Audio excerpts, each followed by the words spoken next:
ኢንፎርሜሽን ሳይንስ ወይስ ኢንፎርሜሽን ቴክኖሎጂ? እውነት ለመናገር ኢትዮጵያ ውስጥ የዛን ያክል ግልጽ የሆነ የኬሪየር ፓዝ የለም። ማለትም በኢንፎርሜሽን ሳይንስም ሆነ በኢንፎርሜሽን ቴክኖሎጂ እንዲሁም በሶፍትዌር ኢንጂነሪንግም ሆነ በኮምፒውተር ሳይንስ ብትመረቁ በኢትዮጵያ ውስጥ በሚገኙ ኢንዱስትሪው ላይ ስትሰማሩ የዛን ያክል የተለያየ ስራ ላትሰሩ ትችላላችሁ። ነገር ግን በጥያቄያችሁ መሰረት የኢንፎርሜሽን ሳይንስ እና የኢንፎርሜሽን ቴክኖሎጂ መካከል ያለው ልዩነት፣ ኢንፎርሜሽን ቴክኖሎጂ በዋናነት የሚያጠናው ለምሳሌ ስለ ኮምፒውተሮች፣ ስለ ኔትወርክ፣ ስለ ሰርቨር፣ ስለ ሳይበር ሴኪዩሪቲ እንዲሁም በእያንዳንዱ ቀን እያንዳንዱ ሲስተም ስሙዝሊ ረን ማድረጉን የሚያረጋግጥ ፊልድ ነው። ኢንፎርሜሽን ሳይንስ በአንጻሩ አጠቃላይ ስለ ኢንፎርሜሽን ወይም ደግሞ መረጃ ራሱ ስለ መረዳት ነው። ለምሳሌ መረጃዎች እንዴት እንደሚሰበሰቡ፣ እንዴት እንደሚደራጁ፣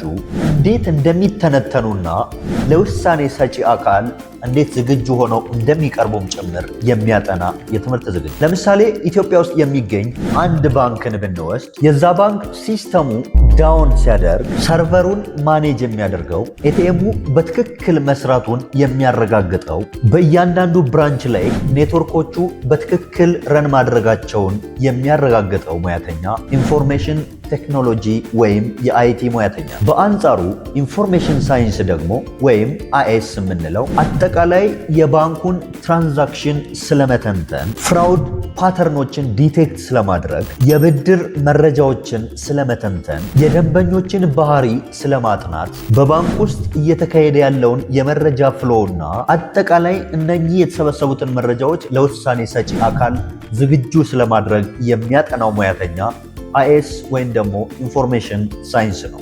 ሁለቱም ፊልዶች በጣም ፓወርፉል ናቸው፣ ነገር ግን በተለያየ መንገድ።